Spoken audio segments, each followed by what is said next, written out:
8 month and 9 days,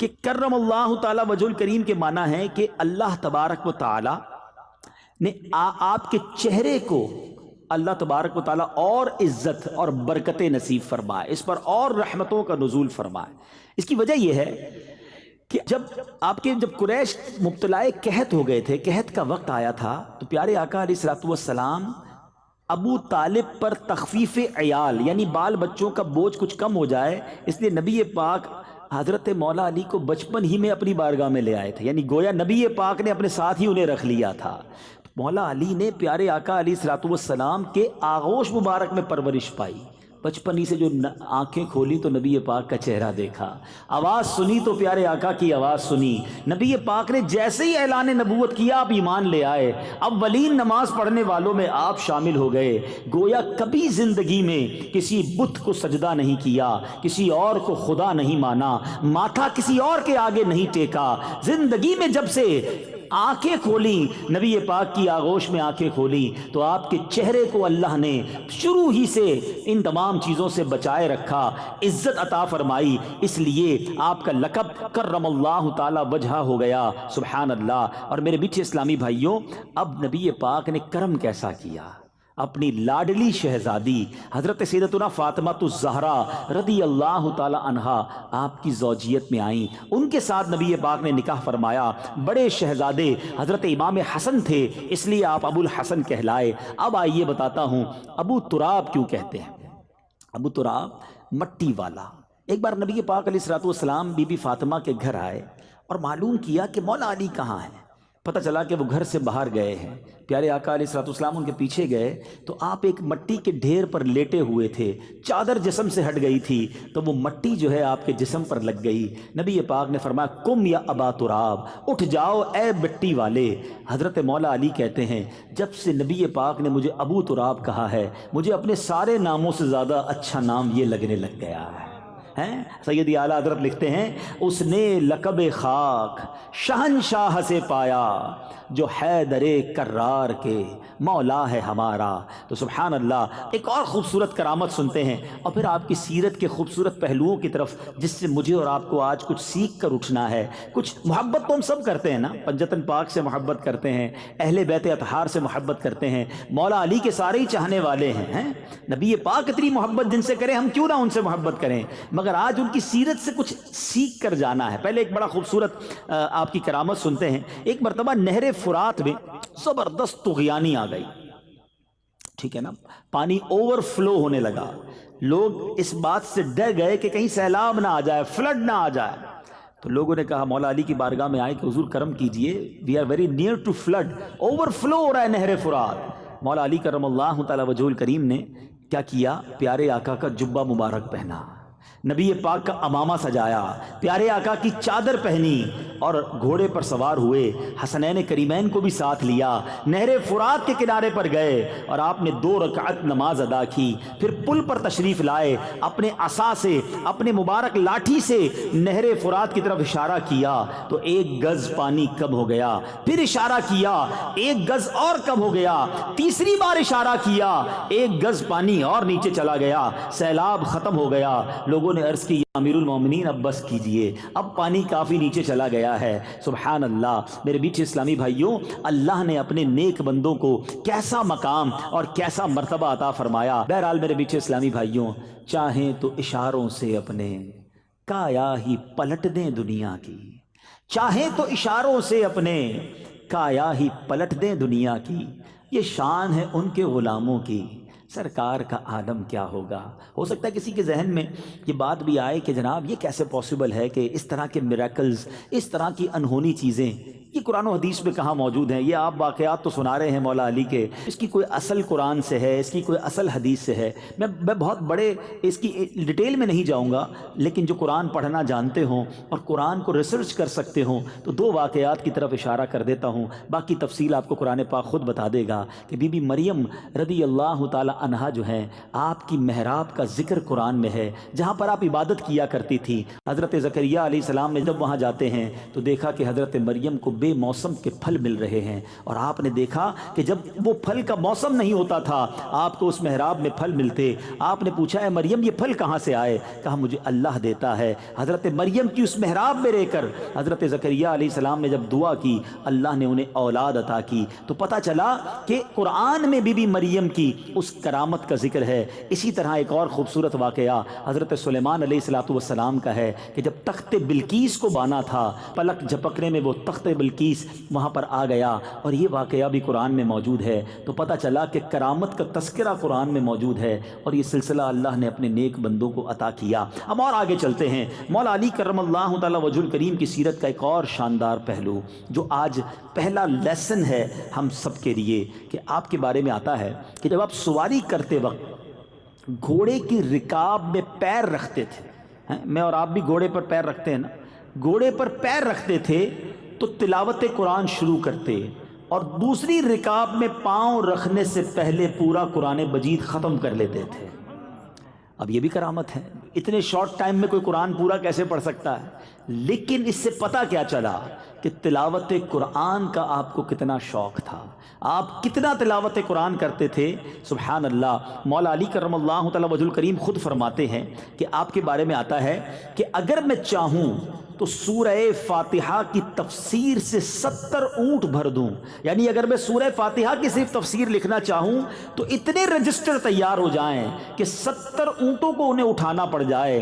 اتنا علم قرآن مولا علی کرم اللہ تعالی وجہ الکریم کے سینے میں موجود تھا۔ اور کیوں نہ ہو، نبی پاک فرماتے ہیں میں علم کا شہر ہوں اور علی اس کا دروازہ ہے۔ ایک اور جگہ نبی پاک فرماتے ہیں میں حکمت کا گھر ہوں اور علی اس کا دروازہ ہے۔ اللہ تبارک و تعالی نے ایسا علم آپ کو عطا فرمایا، اور سبحان اللہ آپ وہ عظیم ہستی ہیں کہ جن کا ذکر قرآن میں کتنے پیارے انداز میں موجود ہے۔ خود قرآن کی تلاوت فرمانے والے، قرآن کو اتنا سمجھنے والے۔ تھوڑا سا بریک لیتا ہوں، ہم قرآن کتنا پڑھتے ہیں، ہم قرآن کتنا انڈرسٹینڈ کرتے ہیں؟ پنجتن کے غلام، مولا علی کی بڑی جناب محبتیں دل میں، امام حسین کی نیاز بنانے والے، محرم میں خوب ان کی یاد کرتے ہیں۔ مگر اے پنجتن کو ماننے والو، اے اہل بیت اطہار کی محبت کا دم بھرنے والو، میں آپ سے پوچھنا چاہتا ہوں، مولا علی تو گویا روز قرآن پورا ختم کریں، ہم کتنی بار قرآن کھولتے ہیں؟ اچھا قرآن پڑھتے بھی ہیں تو انڈرسٹینڈ کتنا کرتے ہیں، سمجھنے کی کتنی کوشش کی؟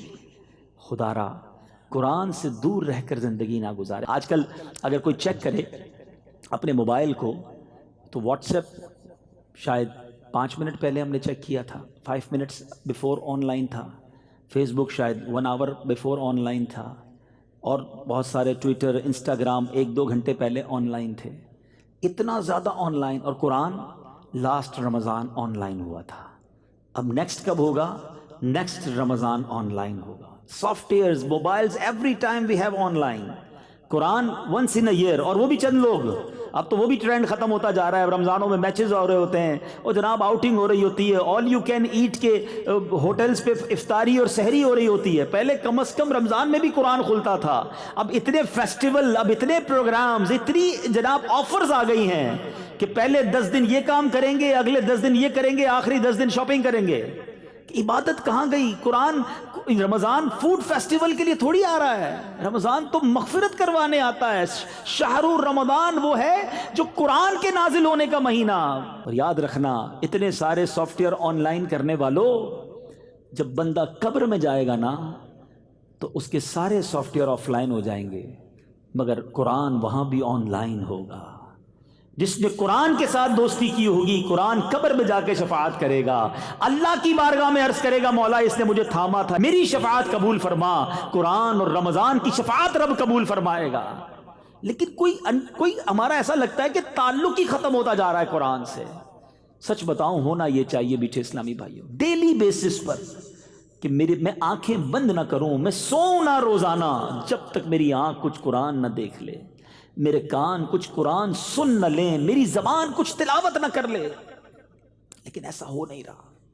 مولا علی کرم اللہ تعالی وجہ الکریم کی اس خوبصورت سیرت سے میسج لیجئے کہ ہم نے یقیناً اہل بیت اطہار کے پیچھے پیچھے جنت میں جانا ہے انشاءاللہ۔ ان کی غلامی ہے نا، ہم تو ان کے غلام ہیں۔ مجھے کہتے ہیں نا، عشق ہے تو علی سے ہے، مجھے عشق ہے تو حسین سے۔ لیکن یہ کیسا عشق ہے کہ وہ تو قرآن کے دل دادا، قرآن سمجھنے والے، قرآن کے ایک ایک لفظ کو انڈرسٹینڈ کرنے والے، مگر آج ایک اول قرآن پڑھتا نہیں، پڑھتا تو سمجھتا نہیں۔ پڑھیے بھی اور سمجھیے بھی، قرآن کی تفسیر پڑھیے نا۔ دعوت اسلامی نے تو بڑا آسان کر دیا ہے، بڑی آسان اردو میں آپ کو تفسیر قرآن دے دی ہے، اس کی اپلیکیشن بنا دی۔ آپ کہیں جناب بڑی بڑی بکس نہیں پڑھتا، اچھا بھائی موبائل میں اپلیکیشن ڈال لو، free of charge, internet free ہے آپ کے پاس، آپ ڈاؤن لوڈ کریں، روز قرآن تھوڑا سا پڑھ لیں، ایک آیت پڑھ لیں، اس کی تفسیر پڑھ لیں۔ مگر اس کا بھی ٹائم نہیں ہے، ٹاپکس الگ الگ کر کے دے دیے کہ کس کس ٹاپک پر قرآن کیا کہتا ہے۔ اور سبحان اللہ، پھر مولا علی کی سیرت کا ایک اور پہلو، آپ کے بارے میں قرآن کیا کہتا ہے؟ وہ جو اپنے مال اللہ کی راہ میں خرچ کرتے ہیں، پھر دیے پیچھے نہ احسان رکھیں نہ تکلیف دیں، ان کا انعام ان کے رب کے پاس ہے۔ یعنی اللہ کی راہ میں جب صدقہ کریں، احسان نہ جتائیں، کسی پر کوئی بوجھ نہ بنے، تکلیف نہ پہنچائیں، پھر اللہ اس کا اجر عطا فرماتا ہے۔ اور مولا علی نے کیسا صدقہ کیا، سبحان اللہ۔ آج لوگ کہتے ہیں یار ہم کچھ چیریٹی کریں تو لوگوں کو پتہ چلنا چاہیے، کوئی ایڈورٹائزمنٹ ہو، کوئی اناؤنسمنٹ ہو، کوئی سوشل میڈیا پہ کمپین ہو جائے۔ مولا علی کا صدقہ ایسا ہے کہ صبح قیامت تک قرآن کی تلاوت ہوتی رہے گی، اور مولا علی کا جو صدقہ تھا اس کا ذکر ہوتا رہے گا۔ قرآن کہتا ہے وہ جو اپنے مال خیرات کرتے ہیں رات میں اور دن میں، چھپے اور ظاہر، ان کے لیے ان کا نیک یعنی انعام حصہ ہے ان کے رب کے پاس، ان کو نہ کچھ اندیشہ ہو نہ کچھ غم۔ یہ کیوں کہا قرآن نے؟ آپ نے کیا کیا؟ آپ کے پاس 4 جو ہے وہ درہم تھے، چاندی کے سکے تھے، آپ کو اللہ کی راہ میں خرچ کرنے تھے۔ آپ نے کیا کیا؟ آپ نے ان 4 کو خیرات کیا۔ صرف 4 تھے، وہ 4 خیرات کر دیے۔ مگر کیسے کیا؟ ایک رات میں دیا، ایک دن میں دیا، ایک چھپ کر دیا، اور ایک ظاہر کر کے دیا۔ آپ نے چاہا کہ کسی ذریعے سے اللہ کی بارگاہ میں قبول ہو جائے، 4 انداز سے صدقہ دیا، اور اللہ کو یہ انداز ایسا پسند آیا کہ اللہ تبارک و تعالیٰ نے آپ کے اس صدقے کو قرآن میں بیان فرما دیا کہ وہ لوگ جو اس طرح صدقہ کرتے ہیں صبح و شام، چھپا کر ظاہر، ان کا اجر اللہ کے پاس ہے۔ اے میرے میٹھے اسلامی بھائیوں، مولا علی کرم اللہ وجہ الکریم کی سیرت کے 2 اور پہلو سامنے آئے۔ پہلا تو قرآن ہو گیا، اب 2 اور پہلو۔ ایک تو سخاوت، 4 تھے، 4 صدقہ کر دیے۔ ادھر کروڑوں ہوتے ہیں مگر زکوٰۃ پوری نہیں دیتے، ڈیفیکلٹ فیل کرتے ہیں، کوئی نہ کوئی بہانہ ڈھونڈتے ہیں کہ یار کوئی ایسی ٹرک مل جائے کہ اتنی بڑی پراپرٹی ہے، اتنا بڑا بینک بیلنس ہے، یار میری تو کروڑوں زکوٰۃ بن جائے گی، کوئی فتویٰ ایسا لے آؤ، میں کوئی ایسی جگہ انویسٹمنٹ کر دوں کہ میری زکوٰۃ تھوڑی ہو جائے۔ استغفر اللہ، جس رب نے تمہیں کروڑوں دیے ہیں، تمہیں اس کا 2.5% دیتے ہوئے موت آتی ہے۔ آپ کو پتہ ہے قارون کیوں تباہ ہوا تھا؟ What is the reason? قارون بلینر تھا اس وقت کا، اتنا خزانہ تھا کہ اس کے خزانے کی چابیوں کو اٹھانے کے لیے ایک پوری جماعت چلتی تھی، اونٹوں کی قطاریں لگتی تھی، خزانے کے لیے نہیں، اس کی کیز کے لیے۔ تو اس کو حضرت موسیٰ علیہ السلام نے آرڈر دیا کہ تمہیں زکوٰۃ دینی ہے 1000 پر 1۔ آج تو 100 پہ 2.5 ہے نا، 2.5% ہے، اس کو 1000 پہ 1 کہا تھا۔ اس نے اوکے کر دیا، گھر جا کے کیلکولیشن کی تو اس کا تو 1 بھی بہت بنتا تھا، وہ بھی شاید اس زمانے کا کروڑوں اربوں روپے بنتا تھا۔ تو اب اس کو تو بھاری پڑ گیا کہ میں زکوٰۃ کیسے دوں۔ اس نے وہ زکوٰۃ کے ڈینائل کے لیے حضرت موسیٰ سے جنگ کی، حضرت موسیٰ پر معاذ اللہ برے الزام لگائے، لوگوں میں کمپین کی کہ یہ ہمارا مال چھیننا چاہتے ہیں۔ اللہ نے قارون کو بھی غرق کر دیا، اس کے سارے خزانے کو بھی غرق کر دیا، تباہ و برباد ہو گیا۔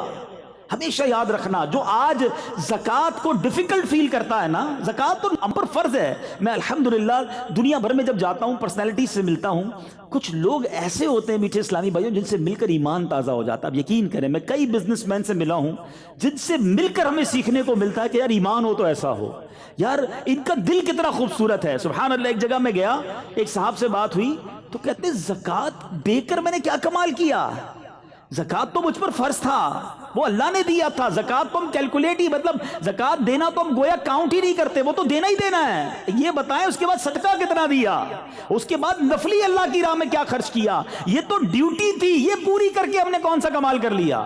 ایمان تازہ ہو گیا کہ یار یہ ہوتا ہے دل۔ ماشاءاللہ ایسے لوگ ہیں اس دنیا میں، مگر ایسے بھی ہیں کہ جو کہتے ہیں او ہو 10 لاکھ روپے زکوٰۃ دینی پڑے گی، اور بھائی 10 لاکھ پر تجھے موت آ رہی ہے، اللہ نے 4 کروڑ دیے تو 10 لاکھ زکوٰۃ بنی نا، ہیں اس پر شکر ادا نہیں کر رہے اور تمہیں اپنی زکوٰۃ 2.5% پرابلم کر رہی ہے۔ مولا علی کے چاہنے والوں، ان کے پاس 4 درم تھے، انہیں وہ چاروں کے چاروں اللہ کی راہ میں خیرات کر دیے۔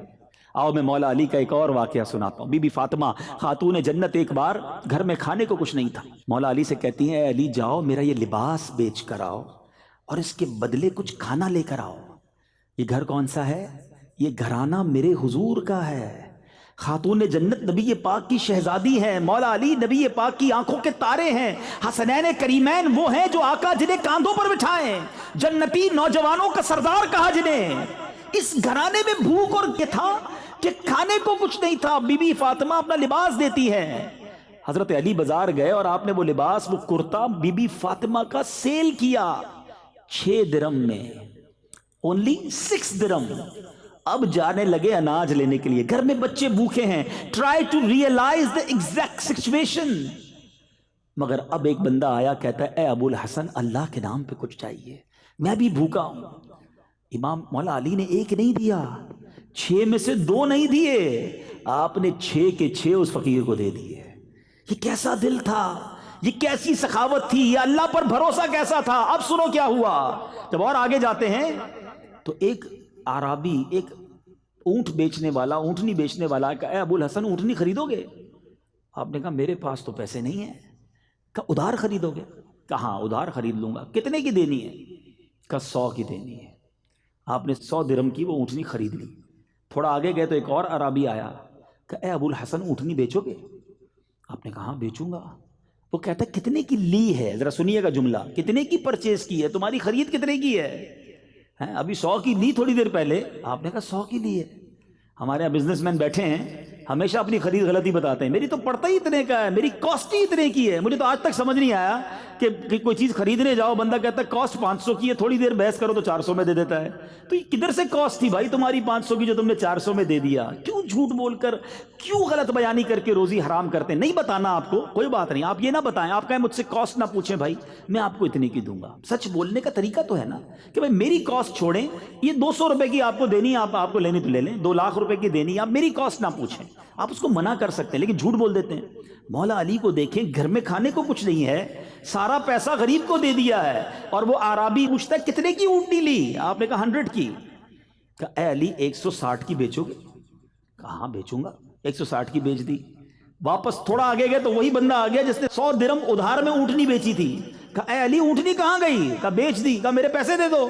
آپ نے 100 اس کو دیے، خوشی خوشی گھر گئے سامان لے کر۔ بی بی فاطمہ کہتی اے علی کیا ہوا، یہ میرا لباس اتنا مہنگا کیسے بک گیا؟ آپ نے فرمایا میں نے اللہ سے کاروبار کیا تھا، میں نے اس کی راہ میں 6 درم صدقہ کی، اللہ نے مجھے 60 درم عطا فرما دیے۔ تو یہ وہ لوگ تھے میٹھے اسلامی بھائیوں، یہ اس طرح یہ گھرانہ سخاوت کرتا تھا۔ آج ہمارے اندر کیا سخاوت کا وصف ہے؟ کیا ہمیں اللہ کی راہ میں خرچ کرتے ہوئے خوشی محسوس ہوتی ہے یا ہم برڈن فیل کرتے ہیں؟ ایک بات یاد رکھیے گا، یہ ڈیلیبریٹلی اپنے اندر یہ وصف پیدا کرنا پڑے گا۔ میں مشورہ دے رہا ہوں کہ اگر کسی کو فیل ہوتا ہے نا کہ یار میں جب بھی کسی غریب کو کسی نیکی کے کام میں جب پیسے دینے لگتا ہوں تو مجھے بوجھ فیل ہوتا ہے، اب آپ کو یہ ریئلائز ہو گیا ہے نا، تو اب آپ اس کا علاج کیجئے، کیونکہ سخی جو ہے نا وہ اللہ کو پسند ہے، بخیل کنجوس اللہ کو پسند نہیں ہے۔ اگر خدا نہ خواستہ دل میں کنجوسی آ گئی ہے تو علاج ہو جائے گا، اس کا طریقہ بتاتا ہوں میں آپ کو، لیکن پہلے ریئلائز تو کر لینا کہ ہاں یار یہ پرابلم نکلنا چاہیے۔ میں آپ کو ایک حدیث سناتا ہوں پہلے۔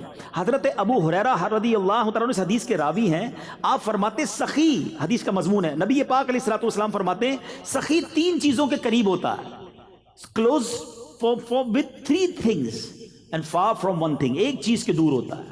اللہ کے حبیب فرماتے ہیں سخی اللہ کے قریب ہوتا ہے، سخی لوگوں کے قریب ہوتا ہے، سخی جنت کے قریب ہوتا ہے، اور دور کس سے ہوتا ہے؟ سخی جہنم سے دور ہوتا ہے۔ اب سوچ لیجئے، اور نبی پاک فرماتے ہیں بخیل کنجوس اسٹنجی یہ 3 چیزوں سے دور ہوتا ہے اور ایک کے قریب ہوتا ہے۔ فرمایا بخیل اللہ سے دور، جنت سے دور، لوگوں سے بھی دور، وہ جہنم کے قریب ہوتا ہے۔ ڈیسائیڈ آپ نے کرنا ہے۔ آپ دیکھیں لوگ اسی کے گرد آپ کو ملیں گے جو سخی ہوگا، جو کھلاتا پلاتا بانٹتا، لوگ اسے پسند کریں گے۔ کنجوس کو دنیا میں بھی کوئی پسند نہیں کرتا، اور اللہ بھی پسند نہیں کرتا۔ ایک بزرگ سے کویسچن ہوا کہ سخاوت زیادہ زبردست چیز ہے یا بہادری؟ تو انہوں نے فرمایا جو سخی ہوتا ہے نا اس کو لڑنے کی ضرورت ہی نہیں پڑتی ہے، اس کو بہادری دکھانے کی ضرورت ہی نہیں پڑتی، سخاوت کی وجہ سے لوگ ویسے ہی اس کے قائل ہو جاتے ہیں۔ تو سخاوت ایک ایسا وصف ہے، اور یہ نبی پاک میں تھا۔ کیسا وصف تھا؟ پوچھو سیدی اعلیٰ حضرت سے۔ میرے آقا تو جواد، واہ کیا جود و کرم ہے شہ بطحا تیرا، نہیں سنتا ہی نہیں مانگنے والا تیرا، میرے کریم سے گر قطرہ کسی نے مانگا، دریا بہا دیے دربے بہا دیے ہیں۔ آقا تو ایسے سخی، اور میرے آقا کا گھرانہ بھی ایسا سخی۔ ایک بار حضرت امام حسین فرماتے ہیں کہ بی بی فاطمہ خاتون جنت اور ہم سب گھر والوں کا ایک دن کا فاقہ تھا، پورے دن کے کھانے کے بعد دسترخوان بچھا، بچے کہتے ہیں امام حسین اور امام حسن ہم کھانا کھا چکے تھے، بی بی فاطمہ نے کھانا کھانا باقی تھا، دسترخوان پر کھانا لگا، دروازے پر دستک ہوئی، اے فاطمہ میں 2 دن کا بھوکا ہوں مجھے کھانا دو۔ امی حضور کہتی ہیں جا کر اسے کھانا دے دو۔ کہا امی آپ بھی 1 دن سے فاقے میں ہیں؟ کہا میں 1 دن کے فاقے میں ہوں، یہ اللہ کا بندہ 2 دن سے فاقے میں ہے، جاؤ اس کو کھانا دے دو۔ یہ گھرانہ میرے حضور کا ہے۔ مگر آج ہم اپنے اندر سوچیں، ہمارے آس پاس ہمارے غریب رشتہ دار ہیں، ہمارے غریب امپلائیز ہیں، ہمارے پڑوسی ہیں، مگر کیا ہم انہیں دیتے ہوئے خوشی محسوس کرتے ہیں؟ تلاش کر کے دیتے ہیں؟ اور سبحان اللہ، مولا علی کی سیرت سنی ہے، 4 درہم تھے، 4 کے 4 اللہ کی راہ میں دے دیے نا، اور پھر اللہ نے قرآن میں کیسا ذکر کیا۔ اور دوسری بات کیا ملی، جو اب یہ 3rd پوائنٹ ہو گیا، پہلا قرآن سیکھنا ہے اور پڑھنا ہے، دوسرا سخاوت، اور تیسری چیز جو سیکھنے کو ملی مولا علی کی سیرت سے کہ آپ نے کس طرح چھپ کر اندھیرے میں دن کے اجالے میں، یعنی 4 طریقوں سے صدقہ دیا کہ کسی طرح اللہ کی بارگاہ میں قبول ہو جائے۔ مگر ہمارا طریقہ کیا ہے؟ اللہ کی رضا ہے یا لوگوں کو دکھانا ہے؟ پلیز، یہ شیطان کا خطرناک وار ہے، یاد رکھیے۔ جب تک آپ شیطان اپنے اینیمی کو نہیں پہچانو گے وہ برباد کرتا رہے گا۔ شیطان کہتا ہے یار بندے نے میری بات تو مانی نہیں، نماز پڑھ ہی لی ہے، روزہ رکھ ہی لیا ہے، صدقہ دے ہی دیا ہے، اچھا کام کر ہی لیا ہے، اب اس کا یہ کام کس طرح تباہ ہو سکتا ہے؟ اب وہ دکھلاوا کرواتا ہے، اب وہ اس کے اندر یہ بات ڈالتا ہے کہ ذرا لوگوں کو بھی تو بتانا کہ تو کتنا نیک ہے۔ پہلے مشہور تھا نیکی کر دریا پہ ڈال، اب ہے نیکی کر فیس بک پہ ڈال۔ اب تو جو کام کرنا ہے فیس بک پہ ڈالنا ہے، ہمیں تو بس نہیں چلتا، ورنہ ہم لائیو اپنی نماز دکھائیں لوگوں کو، دیکھو یہ پہلا سجدہ ہو گیا، یہ دوسرا سجدہ ہو گیا، دیکھو میں نے کتنی دیر قیام کیا۔ اتنا حال برا ہے، ایچ اینڈ ایوری تھنگ ہمیں لوگوں کو بتانی ہے۔ سمجھو اس بات کو، یہ شیطان کا وار ہے، اور اس پر احادیث موجود ہیں، میں کوئی نئی بات نہیں کر رہا ہوں۔ نبی پاک علیہ الصلوۃ والسلام نے اپروکسیمیٹلی 1400 ایئرز اگو ہمیں یہ بات سمجھائی ہے کہ اللہ کے حبیب علیہ الصلوۃ والسلام فرماتے ہیں کہ قیامت کے دن ایک شہید کو لایا جائے گا۔ ٹرائی ٹو انڈرسٹینڈ، شہید سے بڑھ کر قربانی دینے والا کون ہے؟ جان دے دی نا اس نے تو۔ مگر جب اللہ تبارک و تعالیٰ اس کو نعمتیں گنوائے گا کہ میں نے تجھے یہ نعمتیں دی، وہ ایکسیپٹ کرے گا کہ ہاں یا اللہ مجھے یہ نعمتیں ملی، پھر ارشاد ہوگا بتا تو نے کیا کیا؟ اب وہ شہید کہے گا مولا تو نے مجھے نعمتیں دی، میں تو تیری راہ میں لڑتے لڑتے شہید ہو گیا۔ ارشاد ہوگا تو جھوٹا ہے، تو نے اس لیے جہاد کیا، اس لیے لوگوں کے ساتھ تو نے مقابلہ کیا کہ لوگ تجھے بہادر کہیں، تجھے دنیا میں بہادر کہہ لیا گیا۔ اے فرشتوں اسے اٹھا کر جہنم میں لے جاؤ۔ شہید جہنم میں؟ فرمایا پھر ایک سخی لایا جائے گا۔ میں نے کہا نا شروع میں، پیسہ اللہ کی راہ میں خرچ کرنا پہلے تو مشکل ہے، کر لیا تو چھپتا نہیں ہے۔ سخی کو لایا جائے گا اللہ کی بارگاہ میں، اللہ اپنی نعمتیں گنوائے گا، وہ مانے گا ہاں یا اللہ مجھے ملی یہ نعمتیں۔ رب فرمائے گا بتا تو نے کیا کیا؟ کہے گا یا اللہ تو مال دیتا رہا، میں بانٹتا رہا، میں لوگوں کی مدد کرتا رہا۔ ارشاد ہوگا تو جھوٹا ہے، تو نے اس لیے یہ کام کیا کہ لوگ تجھے سخی کہیں، تجھے دنیا میں سخی کہہ لیا گیا۔ اے فرشتوں اس کو بھی اٹھا کر جہنم میں ڈال دو، سخی جہنم میں۔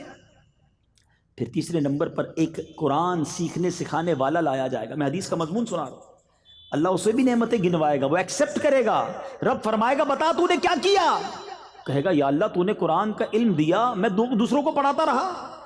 فرمایا تو جھوٹا ہے، تو نے اس لیے یہ کام کیا کہ لوگ تجھے عالم کہیں، قاری کہیں، تجھے کہہ لیا گیا۔ اے فرشتوں اس کو اٹھا کر جہنم میں ڈال دو۔ اب ذرا سوچئے، جو یہاں سخی بیٹھا ہے، حاجی بیٹھا ہے، نمازی بیٹھا ہے، قرآن کا علم جاننے والا بیٹھا ہے، مبلغ بیٹھا، ہم سب کو ڈرنا ہے کہ اللہ کے لیے کام کریں. اگر لوگوں کے لیے یہ کام کیے تو کہیں ایسا نہ ہو سارا سفر بیکار ہو جائے. تو بہرحال مولا علی کرم اللہ تعالی وجہ الکریم ہمیں آج بھی گویا سکھا رہے ہیں کہ صدقہ ضرور کرنا، نیکی ضرور کرنا، مگر اللہ کے لیے کرنا. اے میرے میٹھے اسلامی بھائیوں، آپ کے بارے میں سبحان اللہ بہت سارے فضائل ہیں. میں اب اپنے بیان کو اینڈنگ کی طرف لاتا ہوں کہ حضرت عمر فاروق رضی اللہ تعالیٰ عنہ، صحابہ کرام کا پہلے یہ بھی سمجھیے گا آپس میں انڈرسٹینڈنگ اور پیار کیسا تھا. حضرت عمر فاروق رضی اللہ تعالیٰ عنہ فرماتے ہیں کہ مولا علی شیر خدا کرم اللہ تعالیٰ وجہ الکریم کو 3 ایسی فضیلتیں حاصل ہیں، اگر ان میں سے ایک بھی مجھے مل جاتی تو میرے نزدیک وہ سرخ اونٹوں سے بھی محبوب تر ہوتی. سرخ اونٹ ہے نا، وہ عربوں کے سب سے مہنگی سواری، آج کی سمجھ لے BMW لینڈ کروزر نئی والی سب سے مہنگی والی جو گاڑی ہے نا، وہ اس زمانے میں سرخ اونٹ ہوتے تھے. تو آپ فرماتے ہیں کہ سرخ اونٹوں سے بھی میرے لیے بہتر ہے اگر مجھے ایک فضیلت بھی مل جاتی. حضرت عمر کہتے ہیں جو حضرت علی کو 3 فضیلتیں حاصل تھی. اب ذرا سنیے گا. نمبر 1، اللہ کے پیارے حبیب علیہ الصلوۃ والسلام نے اپنی لاڈلی بیٹی حضرت فاطمہ الزہرا کا نکاح مولا علی سے کیا، یہ فضیلت. نمبر 2، ان کی رہائش میرے آقا علیہ الصلوۃ والسلام کے ساتھ مسجد نبوی شریف میں تھی. ان کے لیے جو کچھ مسجد میں حلال تھا وہ انہی کا حصہ تھا. اور نبی پاک نے غزوہ خیبر میں پرچم اسلام مولا علی کے ہاتھ میں عطا کیا. یہ وہ 3 فضیلتیں ہیں جس کا ذکر کرتے ہوئے حضرت عمر کہا کرتے تھے کہ مجھے ایک بھی حاصل ہو جاتی تو میرے لیے سرخ اونٹوں سے بہتر ہے. مگر یہاں ایک بات کلیریفائی کرتا چلوں کہ صحابہ کرام کی جو کیٹیگریز ہیں وہ ہمارے ذہن میں ہونی چاہیے. ایک جملہ کہا جاتا ہے علی دا پہلا نمبر، دمادم مست کلندر، علی دا پہلا نمبر. یہ درست نہیں ہے. یاد رہے افضل البشر بعد الانبیاء، ساری کائنات میں نبیوں کے بعد سب سے افضل اگر کوئی ہستی ہیں تو حضرت ابو بکر صدیق رضی اللہ تعالیٰ عنہ. گویا پہلا نمبر اگر کسی صحابی کا ہے تو وہ حضرت ابو بکر صدیق رضی اللہ تعالیٰ عنہ. حضرت عمر رضی اللہ تعالیٰ عنہ یہ دوسرے خلیفہ، ان کا مرتبہ دوسرے نمبر پر آتا ہے. حضرت عثمان غنی رضی اللہ تعالیٰ عنہ ان کا مرتبہ تیسرے نمبر پر آتا ہے. پھر اس کے بعد شیر خدا مولا علی کرم اللہ تعالیٰ وجہ الکریم ہیں. اس کے بعد باقی عشرۂ مبشرہ ہیں. یہ کیٹیگری ہمیں ہمیشہ یاد رہنی چاہیے. ہاں ایک بات ضرور ہے کہ تمام صحابہ یہ جنتی ہیں، قطعی جنتی ہیں. صحابہ جو ہیں یہ اولیاء کرام سے اوپر کا مرتبہ ہے. کوئی زمانے میں ولی ہو، قطب ہو، ابدال ہو، غوث ہو تو کسی صحابی کے مرتبے کو نہیں پا سکتا. میرے آقا فرماتے ہیں صحابہ ستاروں کی مانند ہیں، ان میں سے جن کی بھی پیروی کرو گے تم کامیاب ہو جاؤ گے، سکسیسفل ہو جاؤ گے. سبحان اللہ. میرے میٹھے اسلامی بھائیوں، اب آخری بات، اور حضرت علی کی بات ہو اور خیبر کی بات نہ ہو تو بات پوری نہیں ہوتی ہے. سبحان اللہ. میں نے وہ قلعہ جا کر جو خیبر کا قلعہ ہے، آج بھی جائیں تو ایمان تازہ ہوتا ہے کہ کیسی جگہ تھی. وہ علاقہ جو تھا نا پہاڑ کے اوپر ہے. آج بھی آپ جائیں تو وہ قلعہ پہاڑ کے اوپر تھا اور وہاں کفار بیٹھے ہوئے تھے اور مسلمانوں پر اوپر سے انہوں نے نظر رکھی ہوئی تھی. بڑا ڈیفیکلٹ تھا ان سے مقابلہ کرنا. مسلمانوں نے اس کا محاصرہ کیا ہوا تھا. کئی دن تک یہ مقابلہ چلتا رہا کہ کسی طرح یہ جو قلعہ ہے یہ فتح ہو جائے. سبحان اللہ. اللہ کے نبی علیہ الصلوۃ والسلام نے جب خیبر کا وہ دن آیا جس دن فتح ہونا تھا، آقا فرماتے کل یہ جھنڈا میں ایک ایسے شخص کو دوں گا جس کے ہاتھ اللہ اسے فتح دے گا. وہ شخص وہ ہے جس سے اللہ اور اس کے رسول محبت کرتے ہیں. صحابہ کہتے ہیں ساری رات سارے صحابہ بے چینی میں تھے. صبح کس کو جھنڈا ملے گا جس سے اللہ اور اس کے رسول محبت بھی کرتے ہیں اور فتح بھی ملے گی. سارے صحابہ ریڈی کہ آج کس کا نام ہوتا ہے. رزلٹ اناؤنس ہونا تھا. اچھا مولا علی کرم اللہ وجہ الکریم اس وقت نبی پاک کے سامنے نہیں تھے. آپ کی آنکھوں میں آشوب آ چکا تھا. تکلیف جو ہوتی نا آنکھ کی بیماری وہ ہو گئی تھی. تو نبی پاک علیہ الصلوۃ والسلام نے فرمایا کہ علی کہاں ہیں؟ کہ حضور ان کی آنکھیں دکھ رہی ہیں، وہ کہیں اور ہیں. فرمایا انہیں بلاؤ. حضرت علی کو بلایا گیا. نبی پاک نے کون سا آئنٹمنٹ لگایا، کون سا آنکھوں کے ڈراپس ڈالے. سنو، مولا علی کی آنکھوں میں نبی پاک نے اپنا لعاب دہن لگایا، اپنا مبارک تھوک نکالا، مولا علی کی آنکھوں میں لگایا. اللہ اکبر. ایسی دعا کی ان کی آنکھیں ایسی ہو گئیں جیسے کبھی درد ہوا ہی نہیں تھا. نبی پاک نے انہیں پرچم عطا کیا، خیبر کی فتح کا پرچم دیا۔ اللہ اکبر۔ نبی پاک سے حضرت علی کہتے ہیں یا رسول اللہ کیا میں ان لوگوں سے اس وقت تک لڑوں جب تک وہ ہماری طرح مسلمان نہ ہو جائیں؟ تو پیارے آقا نے فرمایا اے علی نرمی اختیار کرو، ان کے میدان میں اتر جاؤ، انہیں اسلام کی دعوت دو، اللہ کے جو حقوق ان پر لازم ہے وہ انہیں بتاؤ۔ خدا کی قسم اگر اللہ تمہارے ذریعے کسی ایک شخص کو ہدایت فرمائے تو یہ تمہارے لیے اس سے اچھا ہے کہ تمہارے پاس سرخ اونٹ ہوں۔ اب جناب مولا علی پرچم لے کر آگے بڑھتے ہیں۔ موسٹ ڈیفیکلٹ مارکا تھا، اگر آپ اس جگہ کو دیکھیں تو آپ کو ریئلائز ہوگا کہ پہاڑی پر دشمن ہو اور اگر ہماری فوج نیچے ہو تو کیسے اوپر جا کر لڑائی کرنی ہے، مگر شیر خدا کے ہاتھ میں پرچم تھا۔ نبی پاک کی دعا تھی کہ آج خیبر نے فتح ہونا ہے۔ اللہ اکبر۔ مولا علی آگے جاتے ہیں۔ اب جناب لڑائی شروع ہو گئی۔ مولا علی کے ہاتھ سے وہ ڈھال جو ہوتی ہے، پہلے کے زمانے میں تو ظاہر ایک ہاتھ میں تلوار ہوتی تھی ایک ہاتھ میں ڈھال ہوتی تھی، وہ ڈھال گر گئی۔ اب بغیر ڈھال کے لڑنا مشکل تھا۔ میٹھے اسلامی بھائیوں، حضرت علی نے کیا کیا، اس قلعے کا ایک پھاٹک تھا، ایک بہت بڑا دروازہ جسے کہیں، جسے 40 لوگ مل کر اٹھاتے تو نہ اٹھا پاتے۔ مولا علی نے ایک ہاتھ سے اس پورے دروازے کو اکھاڑ لیا اور اب اس کو ڈھال بنا لیا۔ اب دشمنوں نے جب یہ طاقت حیدری دیکھی ان کے قدم اکھڑنے لگ گئے، اور اللہ تعالیٰ نے مولا علی کرم اللہ تعالی وجہ الکریم کو ایسی فتح عطا فرمائی کہ خیبر کا قلعہ جو ہے وہ مولا علی کے ہاتھ میں فتح ہوا۔ اللہ اکبر۔ جب مولا علی دشمنوں سے لڑ رہے تھے تو غیب سے یہ آواز آئی، لا سیف الا ذو الفقار ولا فتح الا علی، علی جیسا کوئی بہادر نہیں اور ذوالفقار جیسی کوئی تلوار نہیں۔ تو بہرحال میرے میٹھے اسلامی بھائیوں، کیا شاندار آپ کی سیرت ہے۔ ایک طرف تو بہادری ہے، شجاعت ہے، لیڈرشپ ہے، مگر دوسری طرف خوف خدا بھی ہے، نبی پاک سے والہانہ عشق بھی ہے، عاجزی بھی ہے، سخاوت بھی ہے، غربت بھی ہے۔ آج کسی کو کچھ جناب موقع مل جائے، اس کا کوئی کارنامہ ہو جائے، لوگ اسے کچھ سمجھنے لگیں، اس کے تو پیر زمین پہ نہیں رہتے، اس کا تو لائف سٹائل ہی تبدیل ہو جاتا ہے، گویا غریبوں کو منہ نہیں لگاتا۔ مگر یہ کیسے لوگ تھے جن کا تذکرہ قرآن میں، جن کا تذکرہ حدیثوں میں، جو جناب نبی پاک فرمائیں کہ علی مجھ سے ہیں اور میں علی سے ہوں۔ ایسی شخصیت کا عاجزی اور انکساری اور غربت کا عالم یہ ہے، اور اللہ کی رضا پر راضی ہیں، قرآن کی تلاوت کرنے والے ہیں، راتوں کو رونے والے ہیں۔ اے میرے میٹھے اسلامی بھائیوں، اللہ کاش مولا علی کی سیرت کا صدقہ ہمیں بھی عطا فرمائے، قرآن پاک کی تلاوت نصیب فرمائے، اپنی راہ میں خوب دل کھول کر خرچ کرنا نصیب فرمائے، اور ہمیں اس میں ریاکاری سے بھی محفوظ فرمائے، اخلاص بھی عطا فرمائے۔ مولا علی کی ایک اور عجیب بات یہ تھی کہ آپ سردیوں میں بڑے ٹھنڈے ٹھنڈے کپڑے پہنتے تھے، گرمیوں میں بڑے موٹے کپڑے، یعنی سردیوں والے کپڑے گرمیوں میں پہنتے تھے، گرمیوں والے کپڑے ٹھنڈ میں پہنتے تھے۔ آپ سے کسی نے پوچھا کہ حضرت آپ یہ کیوں کرتے ہیں؟ آپ نے فرمایا کہ نبی پاک علیہ الصلوۃ والسلام نے جب مجھے وہ دعا دی تھی، لعاب دہن میری آنکھوں میں لگایا تھا، اس وقت مجھے ایک اور دعا بھی دی تھی، اللہم اذہب عنہ الحر والبرد، یعنی اے اللہ علی سے گرمی اور سردی دور فرما دے۔ وہ دن ہے، آج کا دن ہے، نہ مجھے گرمی لگتی ہے نہ مجھے سردی لگتی ہے۔